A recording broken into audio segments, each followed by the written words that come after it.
to this. And I want to use this opportunity to really recognize some key folks that are on the call very quickly before we move into the order of the day. And I will start in no particular order.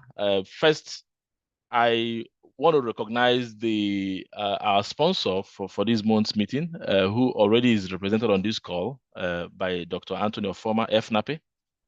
So thank you, and it's good to have you to be at the forefront of the sponsorship of this month's technical meeting. I also want to then recognize, again, the name has been mentioned, the session chairman, our own Ajibola Oyebamiji, FNAPE, who also is a past president of NAPE. Thank you for all you do, and it's good to have you today. I know you're going to be playing more role in a second when we switch into that mode.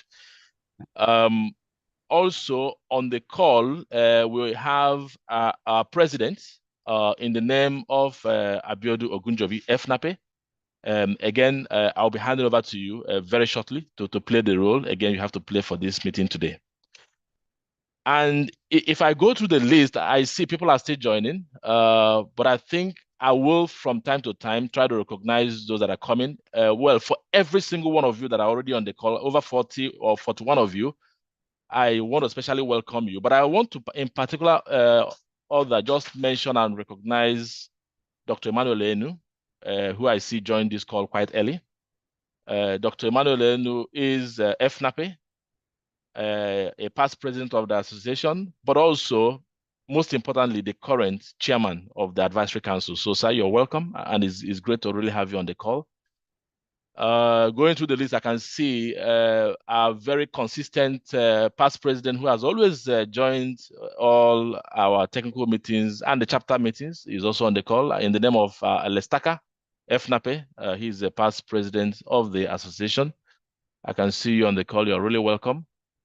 And I can see a host of other executive committee members on the call and the distinguished members. So I can't go through all the list, but again, I may have to pause in here for a second just to say every single one of you is really welcome and just relax. And I'm sure you're going to enjoy the session by the time we switch into the presentation proper.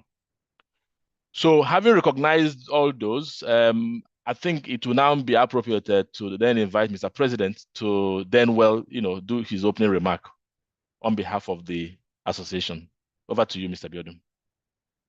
Yeah, thank you, JB, and good morning, everyone.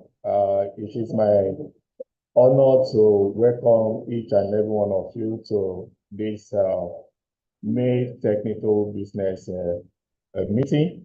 Your presence here signifies our commitment to advancing our understanding and practice in the area of our oil and gas exploration. And particularly, we are delighted to be talking about GHG emission management today. So the topic for discussion is the main. It has to do with greenhouse gas emissions management in the oil and gas exploration, and a scenarios-based emission forecast approach could not be more timely or pertinent than now as we navigate the complexity of continuous exploration of oil and gas. It is also imperative that we pay attention to acknowledge the environment challenges that we face. So this topic could not have come at a better time like this.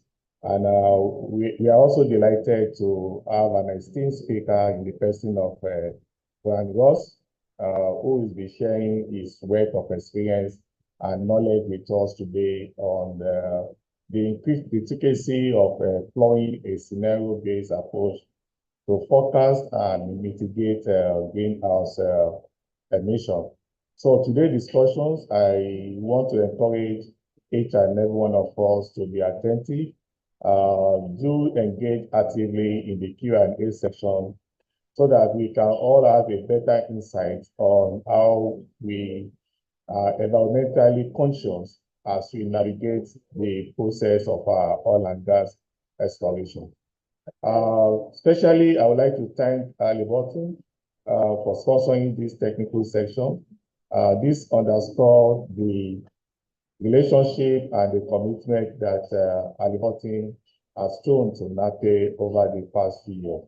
So once again, I want to welcome each and every one of us, welcome our fellows, the Board of Trustees, the Advisory Council members that are here, and everyone that is attending sections. I wish us a very productive engagement and enlightening session. Thank you and welcome to NAPE May 2024 Technical Business Meeting. Over to you, David. Thank you very much, Mr. President, for that opening. And I think we'll just have to then move on now. We're getting close and moving into the real discussion of today. But before we go into the session proper, we have the chairman of this session today, as I mentioned earlier, in the name of Ajibola Oyebamiji. But I think it might be very important for us to listen a little bit just to know who is going to chair the session, because Jibola is a familiar face in the industry with over 31 years of experience in oil and gas. And actually, before he got appointed as the manager for exploration projects onshore for AGIP in 2019, he had actually doubled as assistant manager, covering both geoscience research and development, but also the knowledge management focal point for Nigerian AGIP oil company in Nigeria. But also it might interest you to know that before he joined AGIP, that is NAOC, in 2005, he actually had spent about 12 years working for Mosmolu Limited at the time. You know, again, he rose to become the general manager at the time before he left the company. And it might interest you as well to know, so I mean, he's been quite a key guy in the research and development around stratigraphy. But just to remind every one of us that Jibola Oyebamiji actually served as the president of this association between 2018 and 2019, which then means that before then, he was the president-elect in 2017 and 2018. It might also interest you to know that he actually was the editor-in-chief for the association between 2010 and 2012, and has before then been an editorial board member for many years.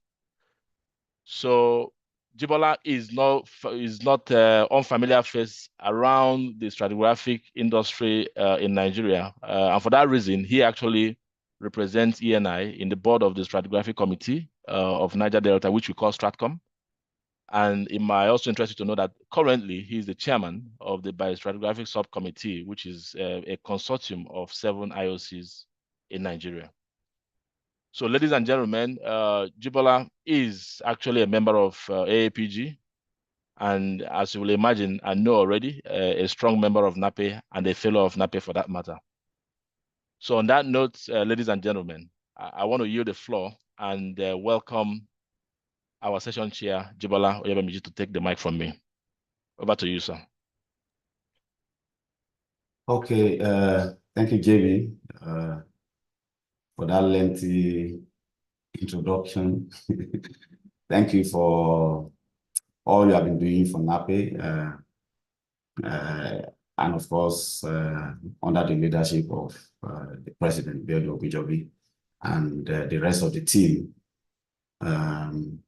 We want to, I want to personally appreciate all the good job that you guys have been doing. It's been wonderful. We've taken the bar higher than where we left it. And so really, this is the essence of NAPE. NAPE is a dynamic association, and we continue to provide our support. And that's why you still see a lot of our leaders, wanting to do one thing or another, making sure that you get it right. So I'd like to thank you for your team. Congratulations to you guys. So this morning, quickly, I will introduce the speaker, and I will also try as much as possible to do a quick summary, an abridged version of the summary of the presentation at the end of this talk.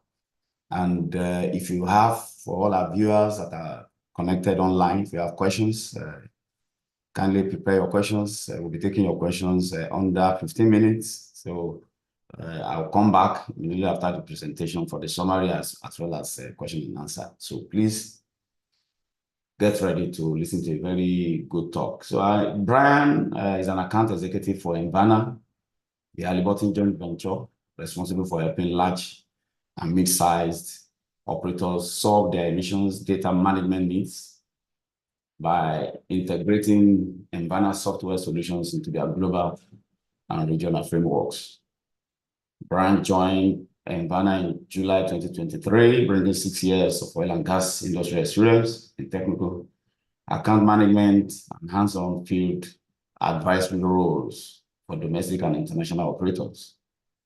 Bryan holds a Bachelor of Science degree in aerospace engineering from the University of Texas, Austin.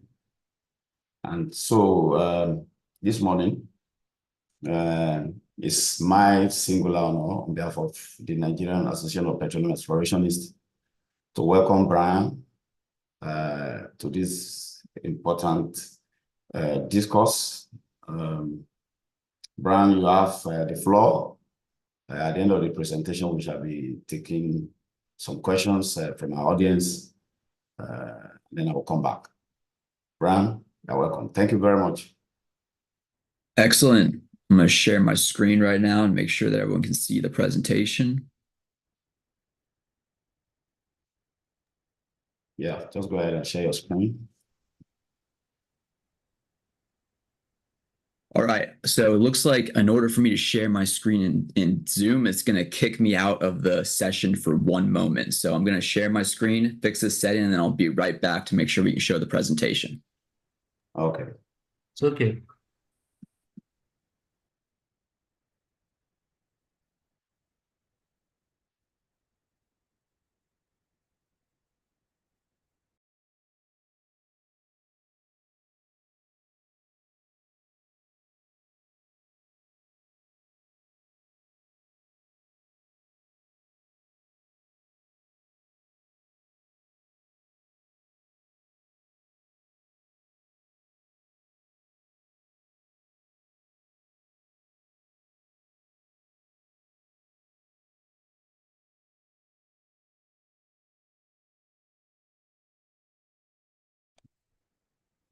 All right, there. Can everyone see my screen?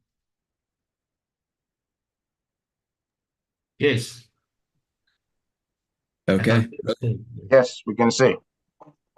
Now, it looks like I am unable to turn my video back on. Oh, here we go. Okay. Apologies for the small technical detail there. I'm really excited to be here with everyone from NAPI. As everything was mentioned during the introduction, my name is Bryan Ross. I'm based in Houston, Texas, and I work for Envana. Envana is a joint venture of Halliburton, who's tasked at creating some of the first purpose-built emissions management solutions specifically for the oil and gas industry.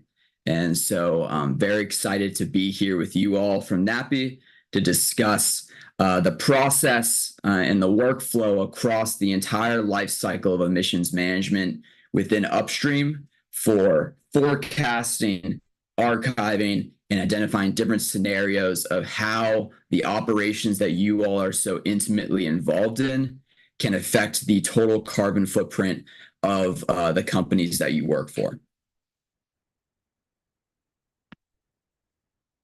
So the agenda that we have for the session today, we've got a lot of really great content and material prepared for you all. So what I'm going to talk about first is just the high level life cycle of emissions management across upstream and how interacting with each phases of that life cycle can allow you to create an emissions forecast based on different scenarios of options and allow you to have different ideas of outcomes of how your carbon footprint can be changed and adjusted in the future. From there, we'll take that high level understanding and I have a technical demonstration prepared of how we can use GHG emissions management software to forecast and calculate emissions associated with exploration, development, and production and capture that entire life cycle. I have a case study of how this has been applied in international offshore operations that I can show for you all. And then as mentioned, we'll have a Q&A at the end of the session that I'm really excited to hear all of your questions. So let's talk about the upstream emissions management life cycle. And when we approach calculating emissions and forecasting them across this life cycle, we break it into 3 phases. Across the operations in your organizations that you work for, you have a variety of tools and software platforms that you use to calculate and model the operational activity associated with each phase of these emissions management life cycle. And so I'm going to walk through that now. The first phase is, of course, geology and reservoir selection, where you're going to drill and explore to find oil and gas. Typically, some of the big outputs that come from your discovery during this phase of the life cycle is what type of geology you're going to pursue, and then as well as scenarios based on different probabilities of what type of production could come from your reservoirs. Of course, there's a lot more that you all do that go into this phase, but these are the high-level points that can then be used later down the line to identify what kind of emissions might come from that activity. From there, now getting a little closer to actual execution of the wells and production, you have field development planning. So now you've identified what reservoirs and geologies you're going to pursue. And from there, you are now trying to identify what type of rigs need to be used, how many wells will be drilled, what type of wells are those, and then what might be the infrastructure requirements to bring that production online. And then now, after you've done your reservoir selection, done your field development planning, you're now executing the wells and then bringing production facilities and activities online. And so now you're actually creating well designs and procedures, drilling procedures, completions, interventions for these individual wells. And then as well as on the production side, managing the facilities that either need to be stood up or brought online with associated process engineering activity. Each phase of this life cycle has their own different carbon footprints. And not only are the carbon footprints associated with each phase of these life cycles different, but they are well in the future at different times. So for example, when you're looking at geology and reservoir selection, you're looking at production that might come online 5 years later or even further than that, based on the type of reservoirs you're looking to pursue. It might also be uncertain of when this production is going to come online, and you don't know exactly when to schedule that activity. So using this type of information, we can create probabilistic scenarios based on pursuing that specific reservoir. What might your emissions be when you think that production activity might come online over 5 years in the future? After you've pursued those reservoirs and you're developing your field development strategy, you're a little closer to the activity. You know generally when you're actually going to execute those operations. And so you can create kind of a more detailed opportunity for different scenarios of your development of how your carbon footprint might be adjusted under those different field development plans. And then for the here and now, you know when these wells are going to be executed, and you know that when the production is coming online, you can have more detailed understanding of what type of operations need to occur to drill and complete those wells, and then tie them into production activity and facilities. What you see here is as you move closer to the actual production, your specificity and granularity into your operation increases, which means that understanding the specificity into your carbon footprint increases. What we are presenting here is the idea that as you are planning your operations and then executing wells, you need some kind of process to also identify what your associated carbon footprint is with that expected activity, the different scenarios of that activity, and then what it actually was as you execute the well. And so what we are building at Envana is solutions that tie into each of these phases and create an automated generation of your carbon footprint throughout those phases. And what that looks like in terms of deliverables across your organization is long-range emission forecasts. So you've heard, I'm sure, the buzz around 2050 forecasts, net zero by 2050, all of the activity that we do in the long range. So understanding the type of reservoirs you expect to pursue, as well as the emissions today, these can contribute to operators creating a long-range forecast that isn't just a guess in the wind. It's actually based on real data, based on the type of activity you all at NAPI are doing within your companies for identifying what reservoirs you're going to pursue.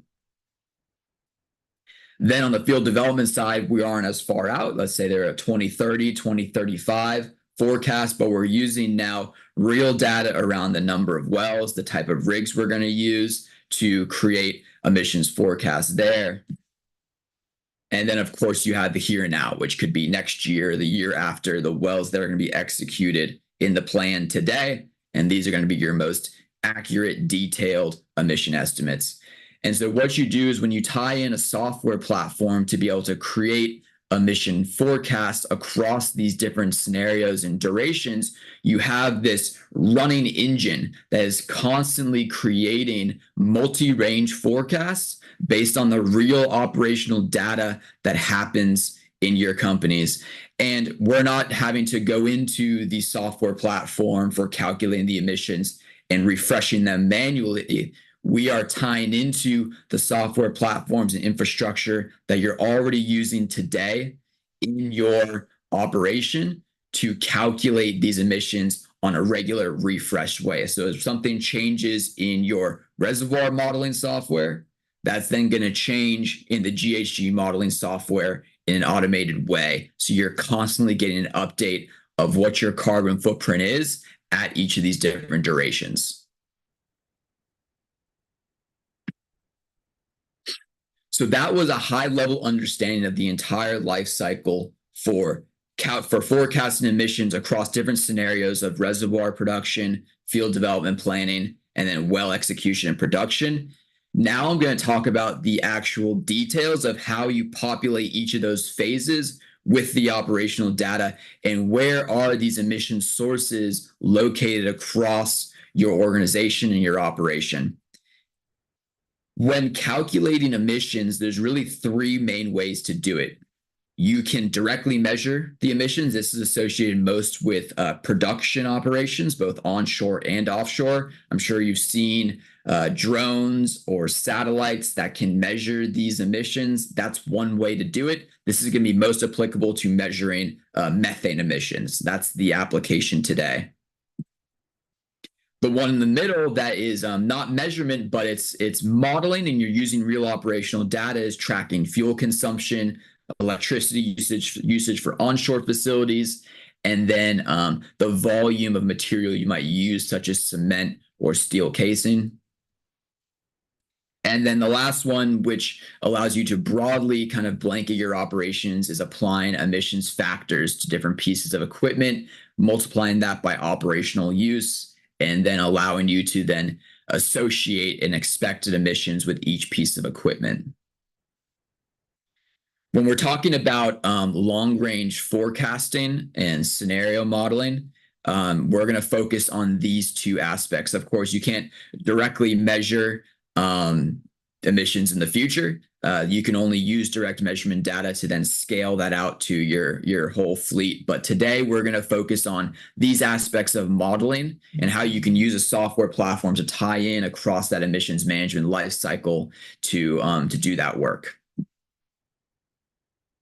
So when we look at the modeling piece, what we do is we break all of the different emission sources into groups that allow us to categorize them based on the families of emissions they are, and then what type of emissions they are. They scope 1, so direct emissions from an operator, scope 2, electricity usage, and scope 3, indirect emissions. So indirect emissions could be Halliburton providing cementing services to your operations, or fracking services, or any of your other service providers.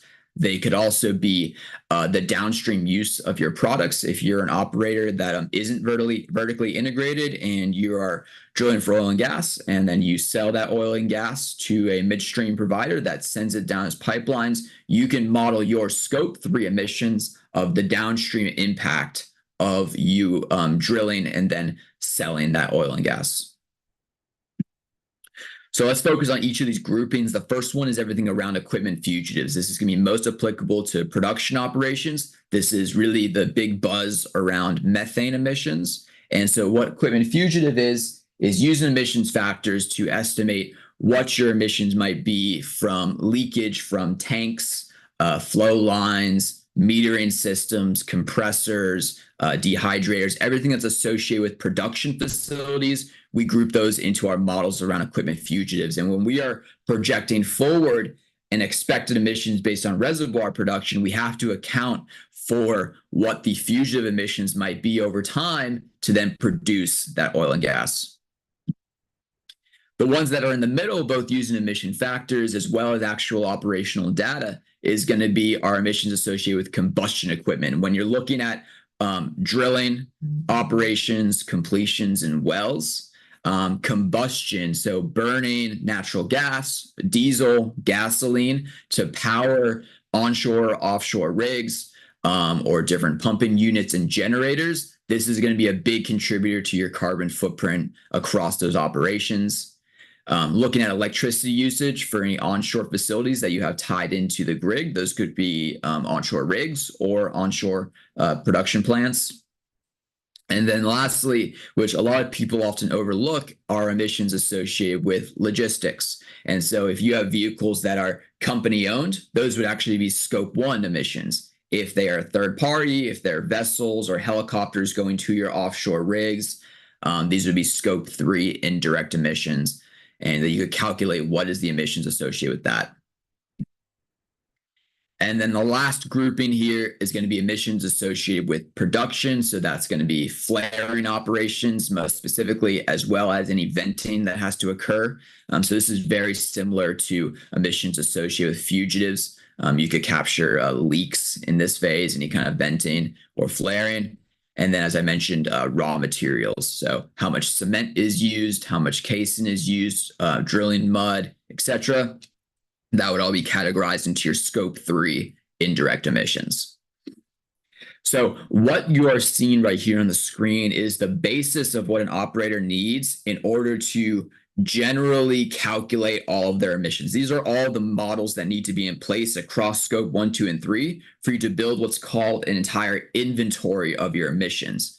Now, a lot of people today do this in Microsoft Excel. You might do this in Excel today within your operations. That's the number one tool for, of course, everything in oil and gas is Microsoft Excel. What we're proposing is taking what you have today in Excel, which could be a lot of these models, integrating that into Envana Catalyst, so where you're still using the same methodologies and formulas that you had in your Excel sheet, but we're enhancing them in Catalyst, and we are also expanding on that and helping you add more models in a standardized and comprehensive way. Alongside that, it's not just doing the formulas like you are in Excel. It's then integrating those formulas with your operational data. And this is really where the big value is by implementing a purpose-built emissions management solution. It's not that you have to go in and type in manually your operational data and you have one person working in your GHG modeling software, one person working in your reservoir production software or well planning tool or all these other systems that you use for your core operations.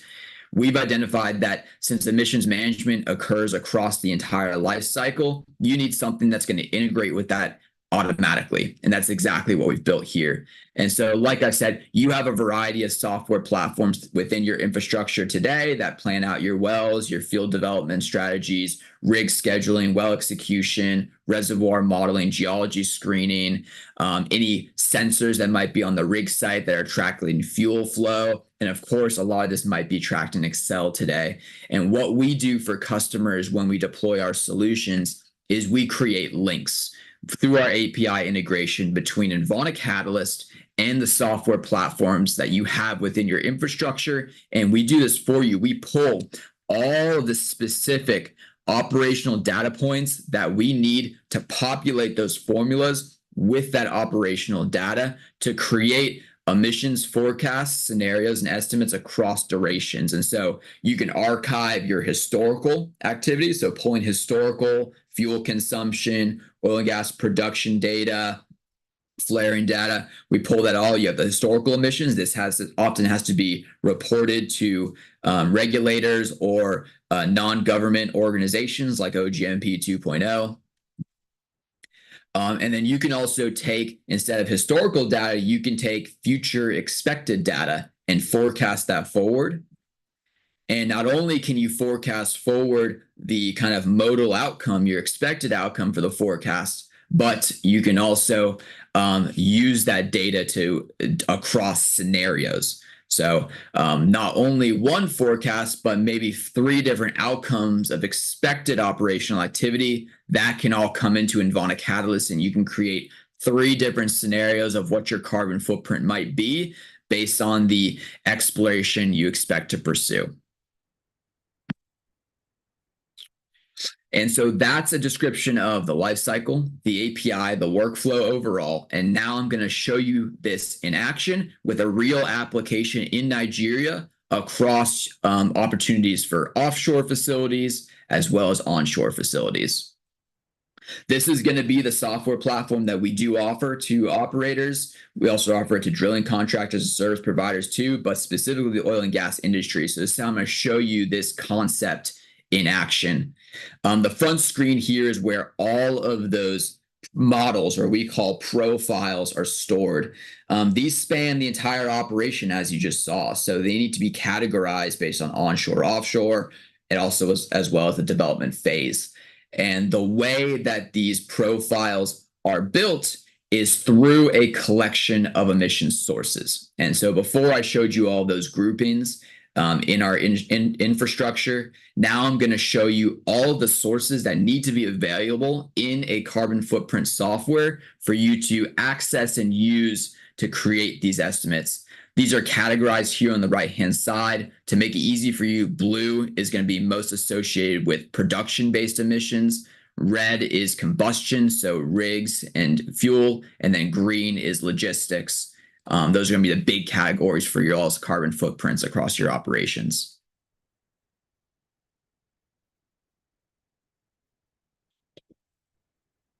So here, I'm just going to quickly run through the software and show you just the level of detail that's included in these emission sources.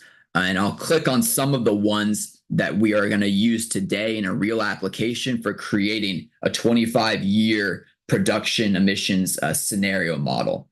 So you'll see as we go through this process how we're first looking at all the emission sources. This can be identified within your operation, what sources are used to calculate the emissions, and you need to collect these together. And then what we'll do is we'll combine them into a profile that is associated with a operational phase or a timeline of the life cycle to then calculate those emissions. Like I mentioned, the red is going to be all combustion equipment. So before you saw generators, here you see electricity usage.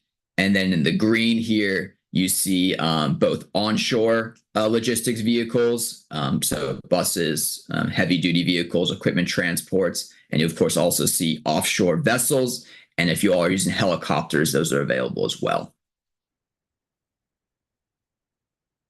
And so now we're going to run through some examples. So here we have an onshore field production scenario. So looking at all the big emissions associated with onshore field production, you have the logistics vehicles, you have expected fugitive emissions. And so right now, you notice that we're using production data to forecast our expected fugitive emissions. So if you think back to the life cycle that I just mentioned, this is well in advance. You are right now just identifying your expected oil and gas that might be produced from your reservoirs. Just with that data, we can forecast forward what your expected fugitive emissions might be for that oil that's going to be produced 25 years in the future. Here, we also are accounting for expected electrical production, equipment transport, all these individual emission source components that might go into a long-range forecast of production-based emissions. And we're going to do the same now for field development. And so actually drilling these wells before it reaches production. And so again, you have your personnel transport, expected running time of rigs to actually drill out and develop this field. That's accounted for here. And then also accounting for after this is total expected casing usage as well as cement to use in this operation.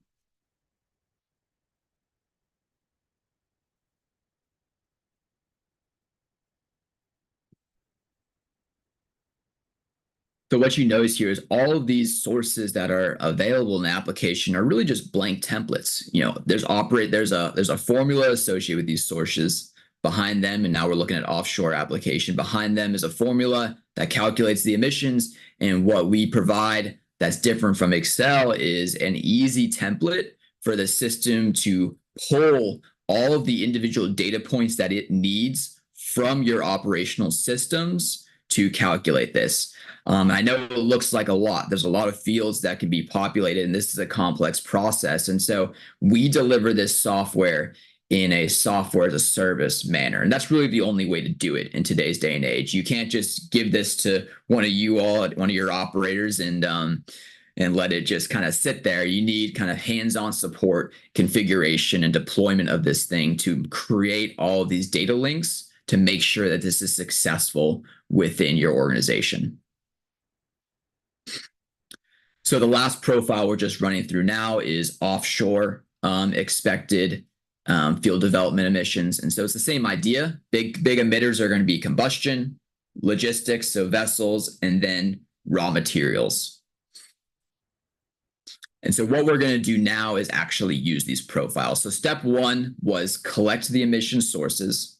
Step two was combine them into a profile that's applicable to your operation, how you want to view your emissions on what duration. Step three is combine those profiles into an emissions estimate that's under a corresponding project for you to categorize and associate those emissions. So that's exactly what we're going to do right now. We're going to create scenario-based emissions for 2 fields over in Nigeria for you all. And this is going to be long-range, 25-year emissions scenario using those profiles that are created. And so as you see here, the profiles are available to the user. They've been approved within the organization. They get brought into the application.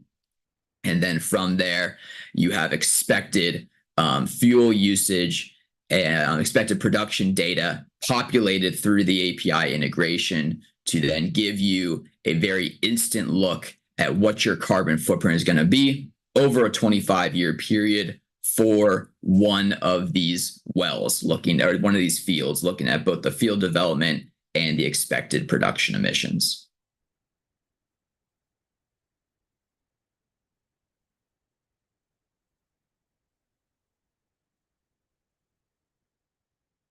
Now, what you see there is the granularity that breaking these emission sources into these profiles can give you. And so when you kind of associate everything to a specific aspect, and then you give some granularity into the system, you can see in detail here what your top contributors are to your carbon footprint.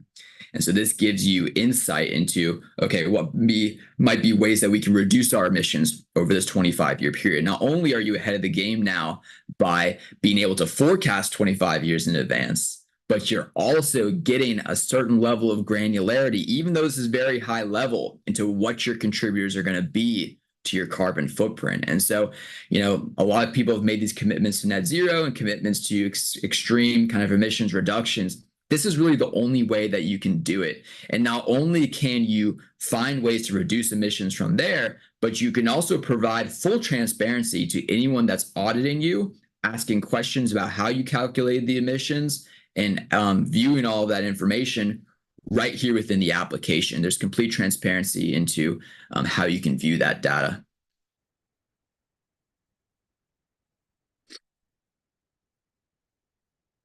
And this, of course, is important not only for auditors, but we also have ambitions to put this on a blockchain ledger and make it publicly available to people of how you calculate your emissions for a specific scenario, as well as wells here and now.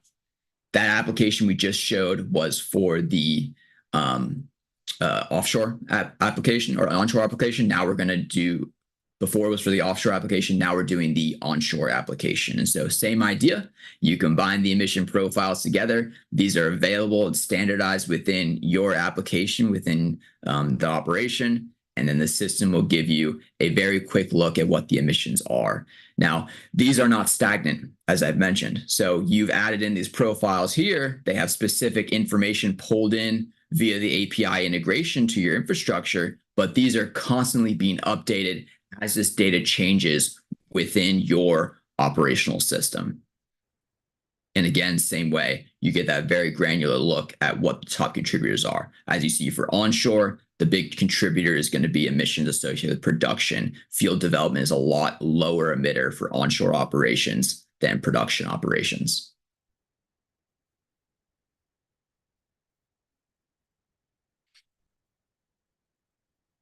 So what I've shown you thus far is within just the GHG modeling software doing this work. But what is the other side of it? How does that data come in? I've talked about the API integration. I've shown you where that comes from, but let me show you this in action now. Here is our integration that we've built with Halliburton's digital well programming software. This one develops scenarios based on different well plans. And what you see here is that we have built both outbound and inbound integrations. So across scope 1, 2, and 3, you can see how changes in your well planning software, like digital well program here, can quickly impact your carbon footprint. And this is two ways. You see it within digital well program, and you also can see it on the back end in Envana Catalyst. And so we are building these synergistic relationships with a variety of software platforms that as you make changes in digital well plan, boom, you get 3 different scenarios instantly within Envana Catalyst that show you all of the different emissions that could occur under different scenarios. And within here, now you can compare these. You can see, oh, under scenario A, B, and C, here's how my carbon footprint is going to be different based on the changes that I made in my digital well program software. So there's no, oh, I've got to model all this in my GHG modeling software, and I have to make the changes in my digital well program software. This is making all engineers within operators, emissions management engineers, or sustainability engineers. Everyone is looking through that lens. And so as you make changes in your well plan or your field development plan or your reservoir scenarios, you can see how that's going to impact the company's carbon footprint, not only just for one field, but this scales. This scales across an entire organization. As you're going to see here now, is we are going to collect all this data, and we're doing this today with a company called Petronas in Malaysia, is we're archiving all their historical emissions, forecasting it forward, and accounting for how those different scenarios in the future could impact the total carbon footprint of the organization.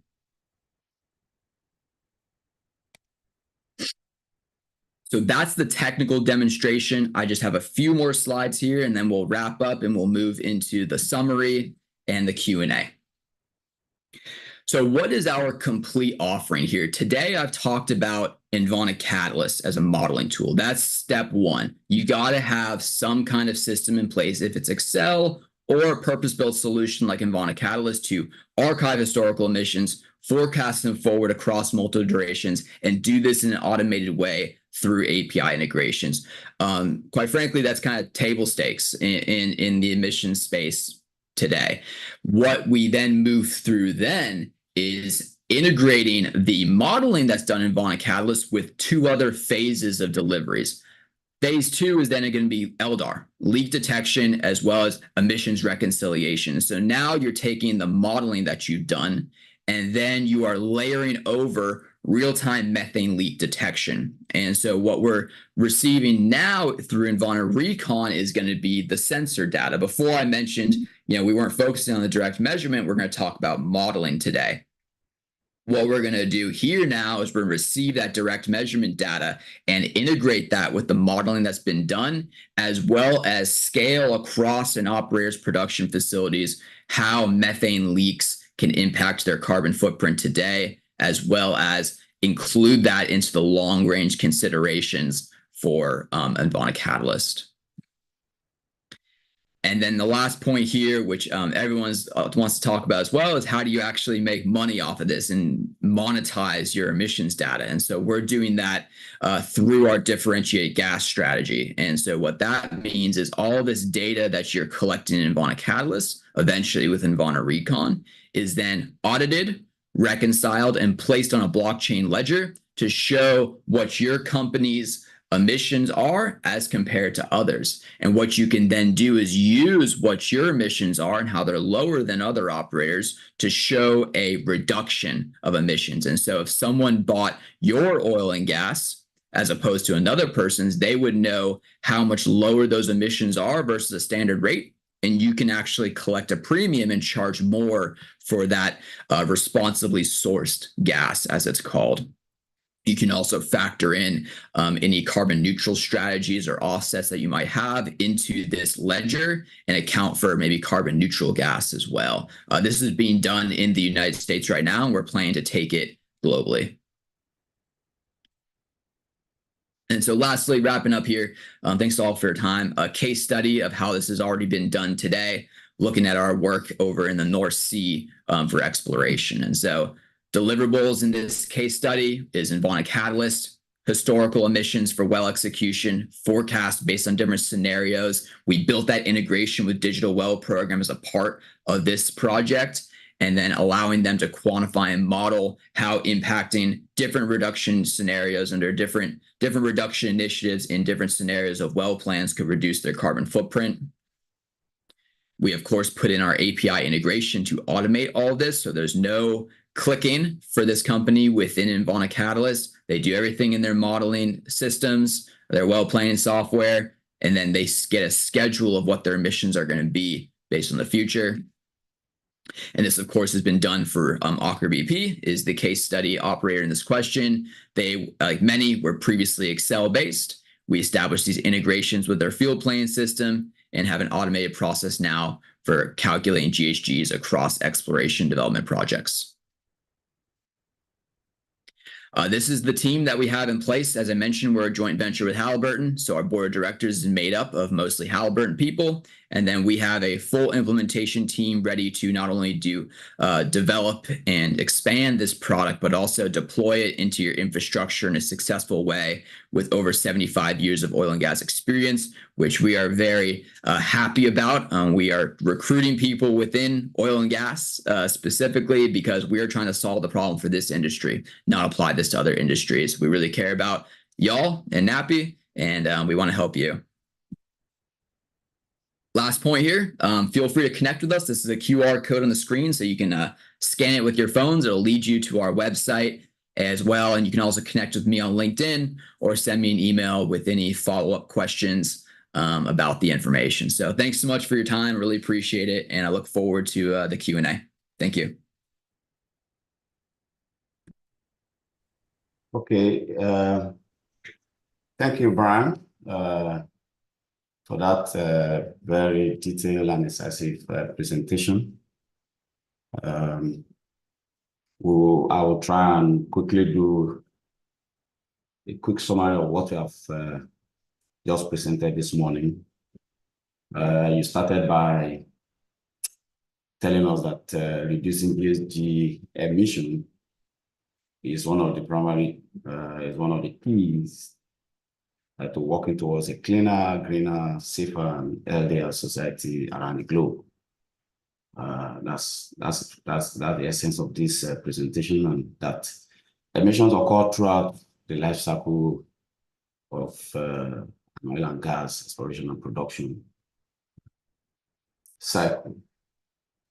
You started again by talking about the life cycle of the upstream emissions management.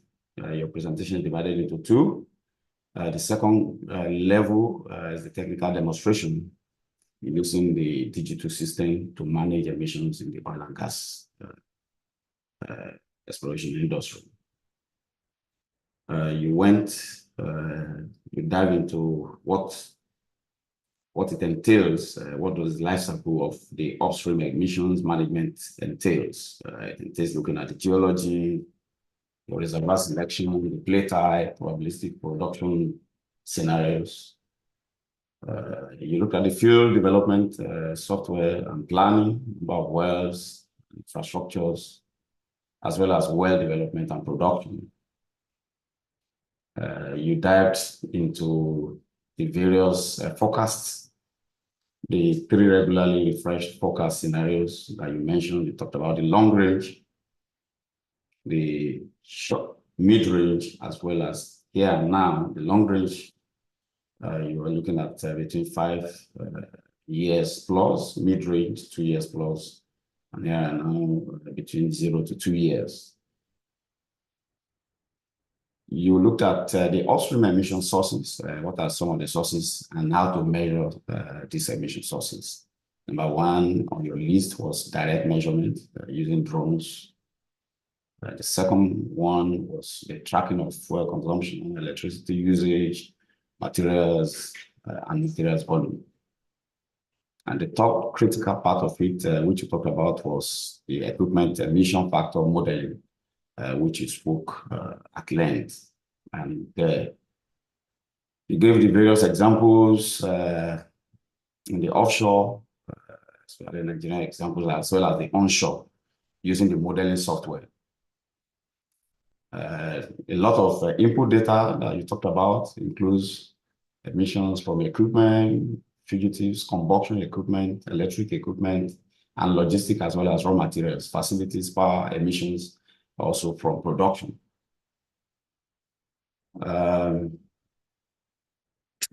Very importantly, what I gathered from your presentation is the fact that you talk about to measure GHG emission, 3 elements are involved. These are my own words: measure, report, and reduce your carbon emission. That's actually the message that you want us to take from here. You equally talk about the complete Envana offering for the operators operating in the oil and gas industry, which is you divided into 3 phases. Phase 1, comprehensive emission modeling. Phase 2, the leak detection as well as reconciliation. And then phase 3, we talk about the carbon credits. They are differentiated gas. And then finally, you concluded by showcasing some of the case studies which your companies have been involved for GHG emissions in exploration for the different companies. Essentially, this is the crux of your presentation. I will leave it at that, and then I will allow the question and answers at this stage. Let me see.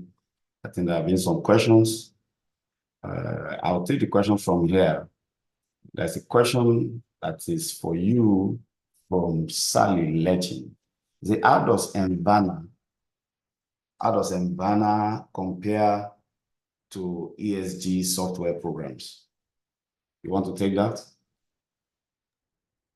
Yeah, I sure can. So there's a variety of ESG software platforms out there that track things not only like emissions, so they track other sustainability metrics such as waste, water, circular economy, diversity and inclusion, like all these other metrics that ESG companies want to track. The way that we are different in what I've shown today is that we are uniquely focused on the emissions piece. And it's important to have a unique focus on this one because it's so complex. It's so plugged into the entire operation, which is different than the other sustainability metrics, which are in some ways their kind of own separate thing. And so we are uniquely focused on making that aspect, emissions, easy for operators to forecast, track, and archive what that is, and expanding our tools to find ways for them to reduce their emissions. That's a big enough task for one system to focus on, and so we are trying to focus on that. Now, we have gotten a lot of requests from people, specifically in a lot of our Latin American customers, for a solution that that does track the other things. So we are looking at ways to kind of make that easy, maybe build integrations with those types of softwares. But really our focus here is on the emissions piece. And I think having a solution in place that doesn't put a focus and spotlight on that aspect is doing a disservice to your whole sustainability mission and the goal to reduce emissions, which is what we're talking about here. Okay, thank you. I can't see any other question. Austin, do you have some questions from your end? We can do this together. I think no, there's none on my own end. I think we can go ahead to open the floor for question and answer. So if anyone has a question, we'll unmute the person to ask his question. Yeah, okay. So if you have a question, kindly signify by raising your hand, and then we can unmute you for you to ask your question, or you can also type your question in the Q&A box.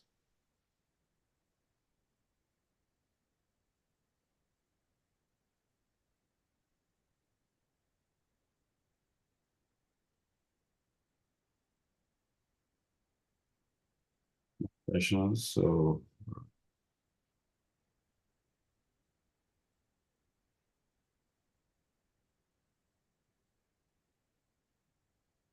while we wait for the question, let me again sincerely thank Bryan Ross for this wonderful presentation.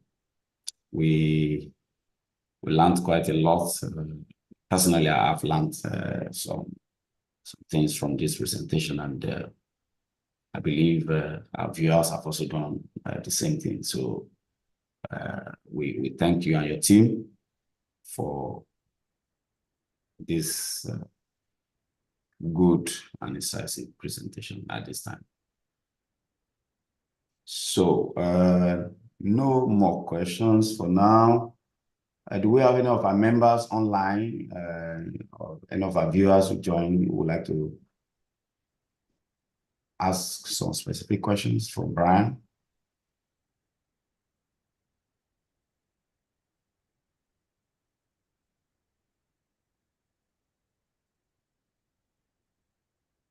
Okay, there's someone. Okay, Princeton Dean. Today, do you want to unmute Dean to ask his question? Tunde? Yes, Dr. Dean, you can go ahead. He's still muted. All okay, right. Yeah, now. Thank you very much, my chair.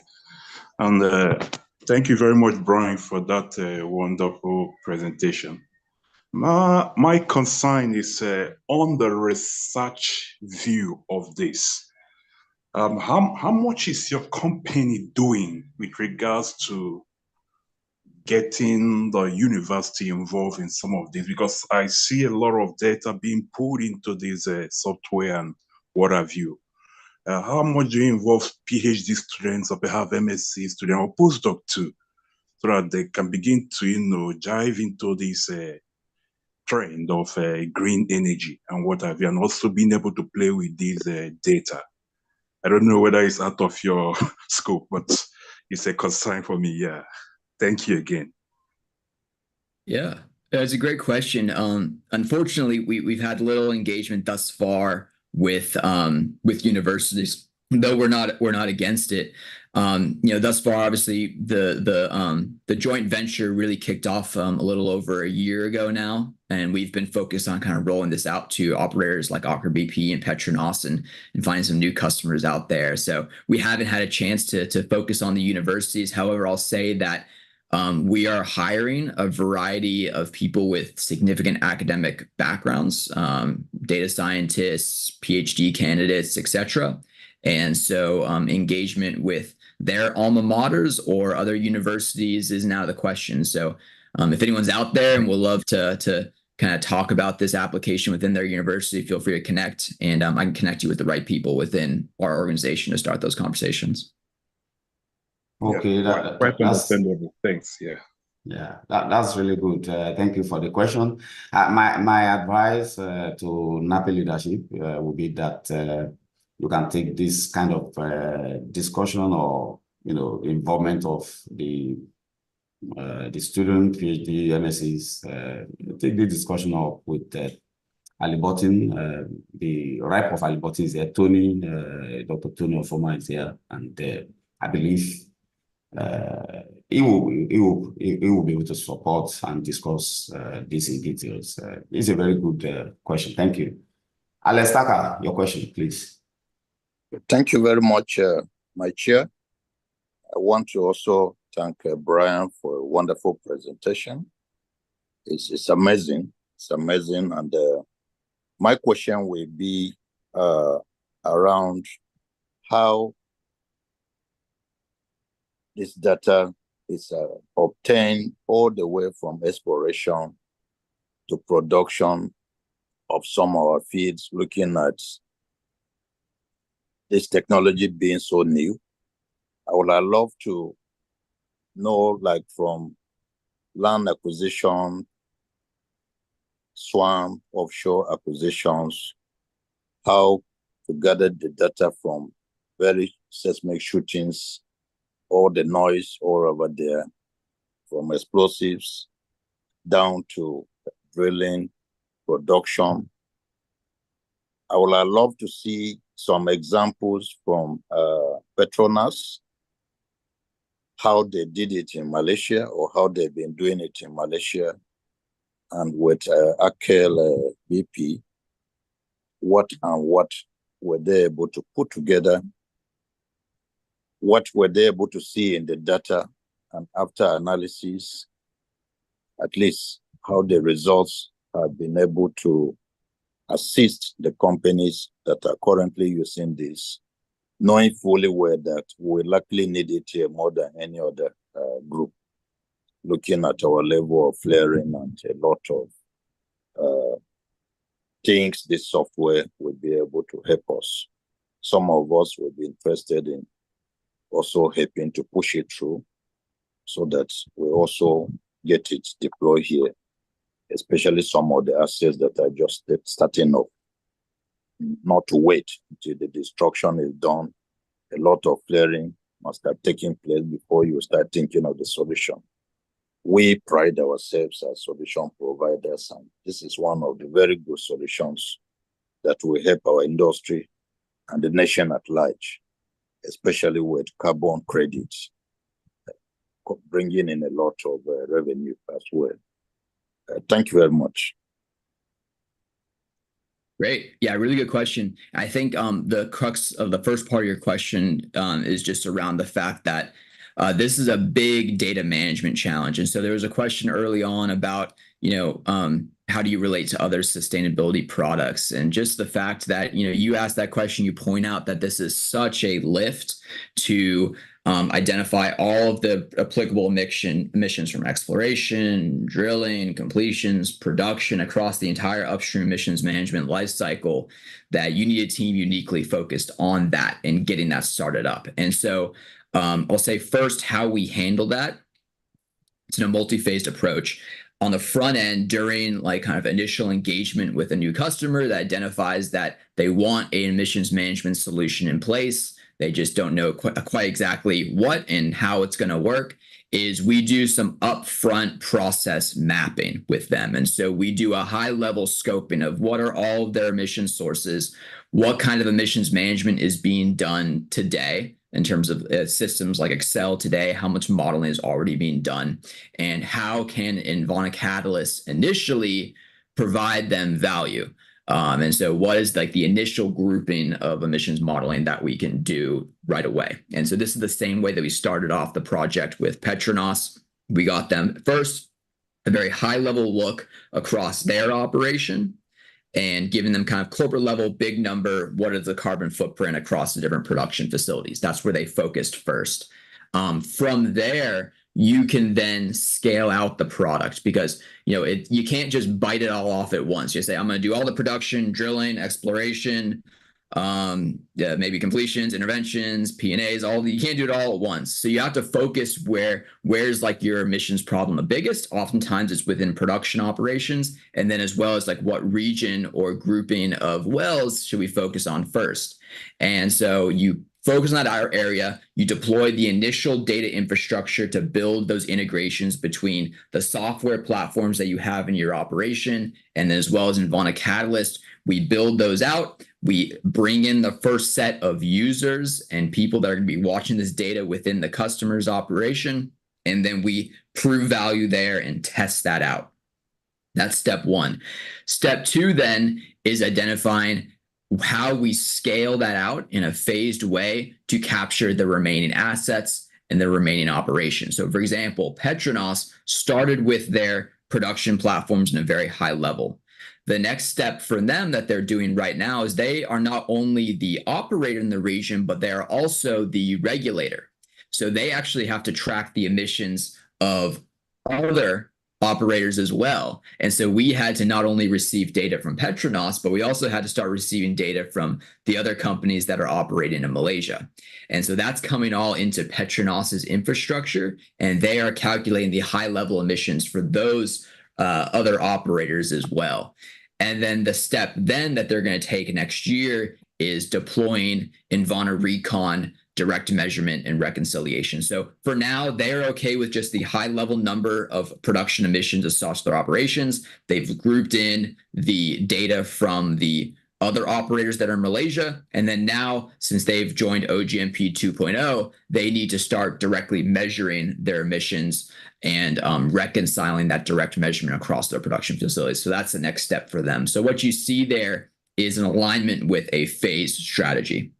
We identify within the customer's operations, where do they care about their emissions the most? We tackle that piece first. We deploy that infrastructure and data integrations to that subset first. And then we help them create a project plan and a scope of work for us to scale this out over time. And since we do this all in a software as a service manner, it makes it very easy for us to have that relationship and constant engagement and consultation with the operator, because we're not only giving them access to the software that's continuing to expand and grow over time, but we're also working with them to identify what we need to do to give them the most comprehensive inventory and future forecasts of their emissions that they can get.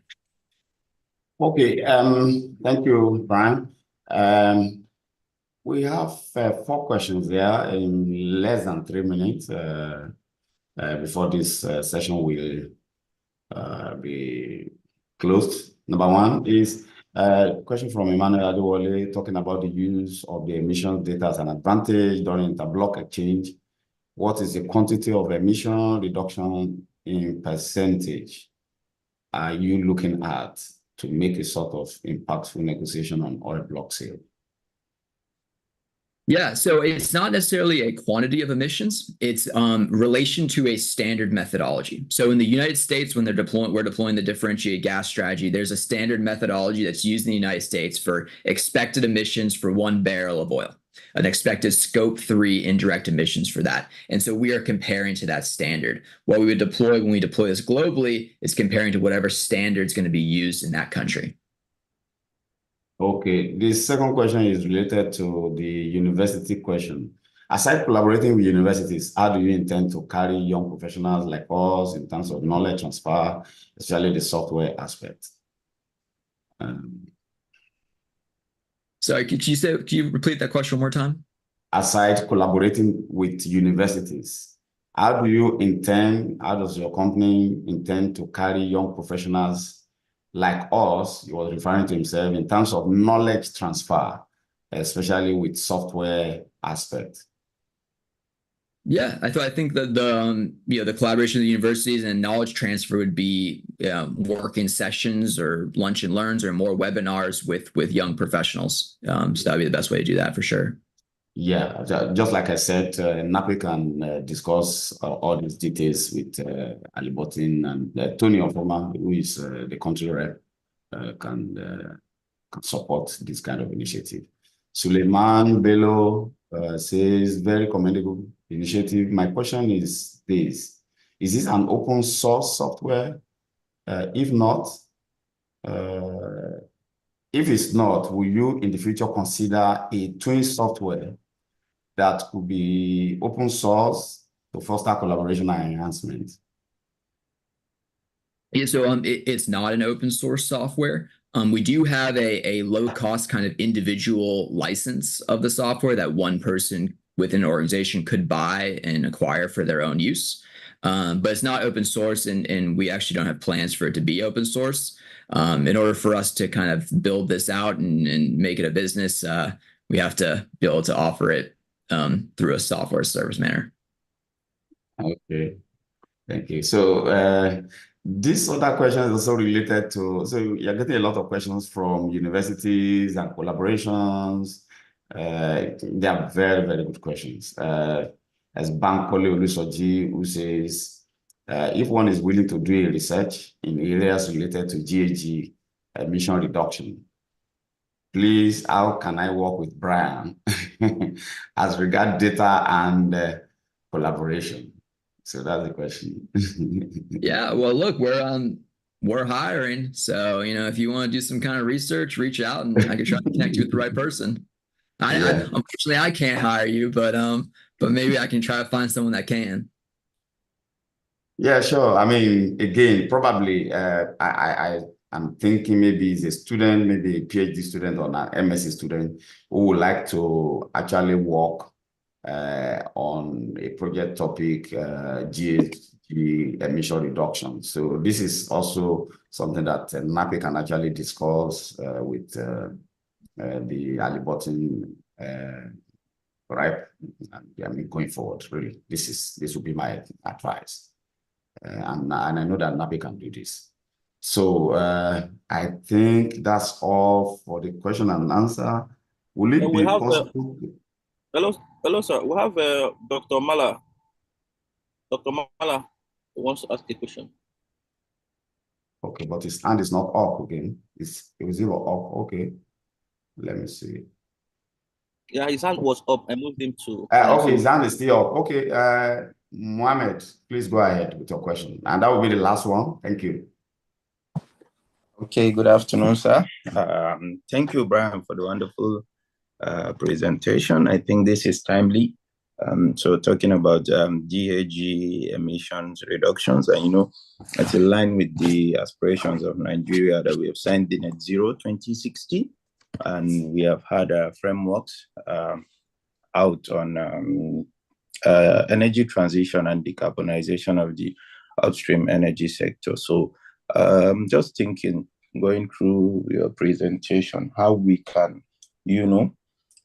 achieve this at scale, so at a much bigger scale now, instead of going with individual operators of companies, but saying, okay, a sectoral implementation of this, saying for the maybe upstream sector, so maybe looking at it in terms of upstream emissions reductions, integrating this with global emissions trading systems, so to try to get some revenue from this carbon credits that will be generated from these greenhouse gases recorded. And the third part will be achieving this without affecting the bottom line of these operations or these companies. So just a clarity on that. Thank you. Yeah. So I would say, so there's 3 points to your question. The first was, how do you kind of scale this out at scale? So thinking across the whole sector in Nigeria, not just, operator by operator, integrating with global trading systems, and then to kind of make money off of it, right? And then also in terms of avoiding affecting the bottom line. So let me address like the first question and the third question first. So for the third question, in terms of implementing this system without affecting the bottom line, of course, the system itself is going to carry a cost to implement, but the goal of the system is going to be reduce the a number of people that might have to be hired on to achieve the same goal, as well as increase the efficiency of the engineers working on the project today. So by deploying the automation that we're going to put in place to automatically calculate all of these emissions, that's going to more than cover whatever costs that would be associated with that system to deploy it. And so with that, then comes the reduction initiatives that you're going to identify from it. What we've had operators like Aker BP and Petronas have identified is just the fact that sometimes the large-scale, high-cost reduction initiatives that people might want to put in place that's really going to affect the bottom line might not be the best ones to pursue. There could be very low-hanging fruit and easy reduction initiatives that could show emissions reduction. So, for example, one of the best ways to reduce your emissions, let's say in drilling in wells, is going to be to drill the well faster. Then you're going to be burning less fuel, and that's going to reduce your carbon footprint. So now you can implement some kind of technology that's not only going to help you increase your execution time on wells, but it's also going to reduce your emissions. So that's reducing your emissions and it's saving you cost. So there, through the system, with the different scenarios that you can create, you can identify what are the best reduction initiatives before you go and spend a lot of money that's going to affect the bottom line to pursue those. So that's the first and third point. And then also from the high level kind of sector, scaling this out from a large scale vision. Since we're working with, for example, Petronas, that's also the operator and the regulator, their first step is to just understand the carbon footprint of the region in Malaysia, of all companies. That's step one. You have to first understand that and have that with a regulatory body, and then you can look at that data and work with us and help you understand it to then identify potential regulations that could be put in place, guidelines for how you can use that data and identify practical ways that operators could reduce their emissions off of that, aligned with that net zero goal. And then the last point regarding integrating with the global emissions trading system. So I mentioned the differentiated gas strategy that we're doing in the US. This is something that's very early stages. So the US is the only one that's doing this right now. However, since we're going to be implementing this on a blockchain ledger, that makes it globally agnostic. It doesn't really matter necessarily where you are in the world. And so if you use a system like that to get that in place, now you can kind of talk with a level of synergy with the rest of the global scale and have it in a kind of publicly available, standardized way that really anyone can access it and make decisions off of that. So that's really what we're trying to do in lieu of kind of recognized and standardized trading systems globally. Okay, thank you, Bryan. Sorry, Chairman.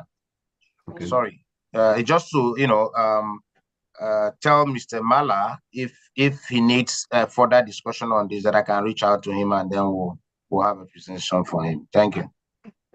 Okay. Thank you. So before I yield the floor to the President-elect, JB, just some reactions to some of the posts here. Will it be possible to share the presentation? Nape will manage that.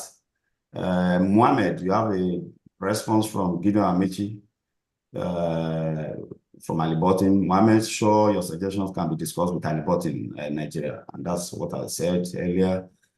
Please, I need help in reactivating my membership and probably link up with the new North American chapter. Nape will take care of that. And on that note, my job is done. JB, over to you. Thank you very much, Past President Jibola. And again, many thanks, Bryan Ross, for that great discussion. And again, for those that have joined this call today and have indicated interest, just be rest assured that the country, as much as I know, is making a lot of progress in these regards. You know, you may or may not know, the Nigerian Climate Change Council has been established, and they are building momentum around even carbon credit. A lot of workshop has happened very recently. And I think this kind of database might also be very useful in terms of verification that might be required for data integrity before it goes into the carbon credit. So I think you're in the right place, right? Because it's still emerging. It's not yet there. We're not fully yet there, but it's still emerging.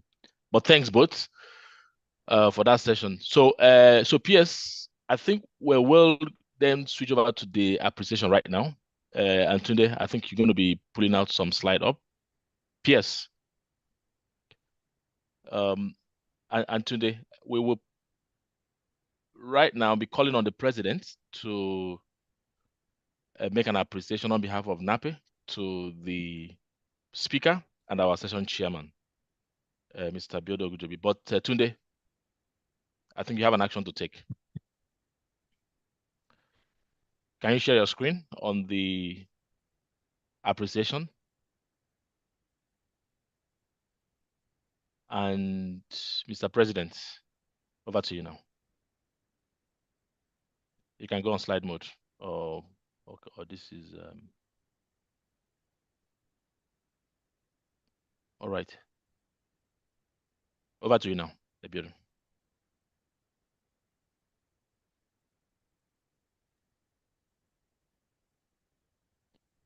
I see your mic. Your mic is unmuted, but I'm not sure your voice is coming through, Abiodun.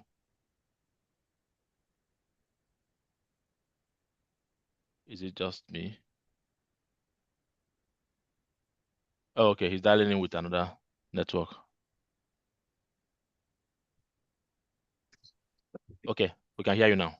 Go ahead. Okay, sorry. I think I have an issue with that in my. Okay. Okay, so thank you very much. I would like to say thank you, a big thank you to Bryan Ross for this insightful presentation, and also thank the section chairman for moderating the section for us. And I think this has been very educative and insightful. And like I did mention at the beginning, it's a way for us to go as we continue our business of oil and gas exploration. It is also imperative for us that we acknowledge the environmental challenges that we face and continuously seeking innovative solutions to address them. So on behalf of the entire executive of NAPE, we want to say thank you to Halliburton, to the speaker, the section chairman, and everyone that have taken time to be part of this wonderful section this afternoon. Thank you very much for having time with us, and we look forward to having you at all our subsequent technical section, both at the NAPE head office and also at our various chapters. Thank you, and have a wonderful day. Over to you, P. Thank you very much, P. So so Bryan Ross, Ejibola, Oyebamiji, and Halliburton. So you get the e-copy mailed to you as displayed. So thank you very much. So I think on this note now, Dr. Ofoma Anthony, we will now switch to you for sponsors remark. Dr. Anthony Ofoma. Is it still on the call? I don't think so. Maybe he's out. Okay. So as we wait for Ofoma to probably dial back, PS, let me now hand over back to you now for announcements. Austin Mbemere, PS, go ahead. All right. Okay, thank you very much, my P, and thank you everyone for the progress made so far. Tunde, can we have the announcement now? All right. So it's been an insightful session today. This month's technical business meeting that is being sponsored by Halliburton. So a very big thank you to Halliburton, and a very big thank you to Bryan Ross for the insightful presentation. All right, so for other technical business meetings at our chapter levels, Warri chapter will be having their technical meeting on the 23rd of May, 2024 at 3 p.m. and it's going to be online. And that will be delivered by Mr. Emeka Ezekwelu of SLB. And the topic is optimizing exploration and production business using cloud infrastructure. Next. Also for Port Harcourt chapter, they will be having their technical business meeting, and the topic is seabed geohazard assessment using integrated tools for offshore operations, techniques, processes, and products. And that will be delivered by Dr.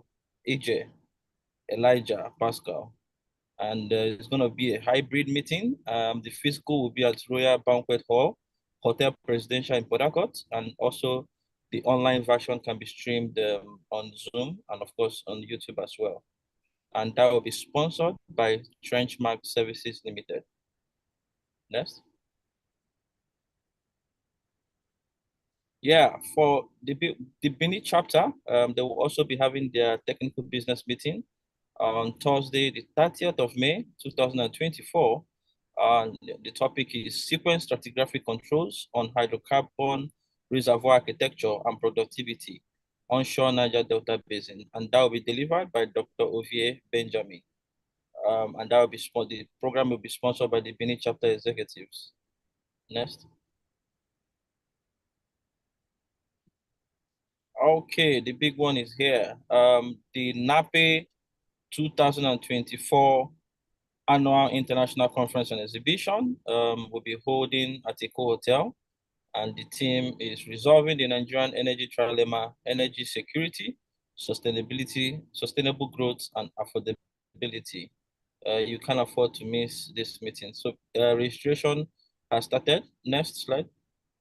The registration details are out. Okay, the call for abstracts for the conference is also ongoing.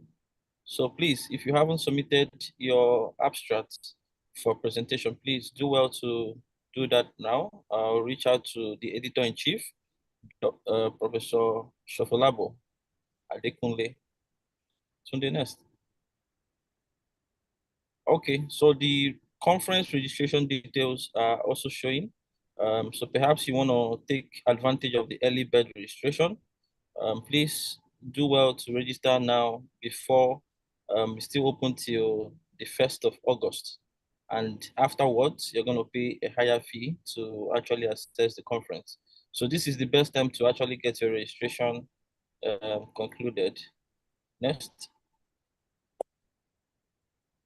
Okay, so for those of us that want to exhibit at our annual international conference on exhibitions, please, we have very few spots are still available for companies to take up. So please, if you have plans to exhibit at this year's conference, this is the time to reach out. The spaces are fast filling up. We'll have barely few spots that are remaining. So just take advantage of the slots to actually exhibit and showcase your product and your services, and also the impact that your company is making in the industry. All right. Okay, so for summer school is here. We'll have 2 courses this year.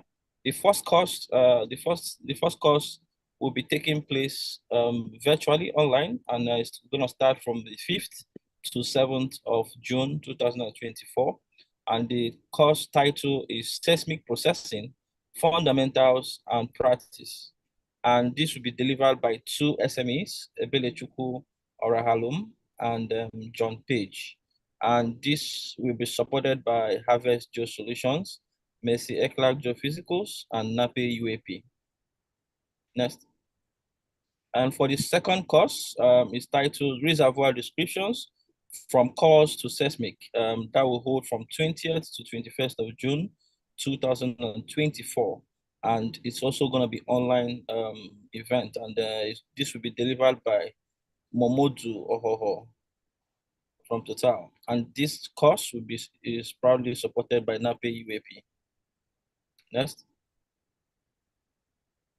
Okay, so for Basin Evaluation Competition, which is actually a competition that captures different universities to showcase their competence and their capabilities, in evaluating basins across Nigeria and around the world. It's time to enroll your university. So perhaps you, as a university, you want to contest in this year's competition. This is the time to send in your interest. And you can contact the NAPE Secretariat, or you reach out to Mr. Shola Falano on the number shown on your screen, and he will walk you through the process to get registered. Next. And for the competition, we'll also be needing volunteers that will mentor the universities that will be participating in the competition.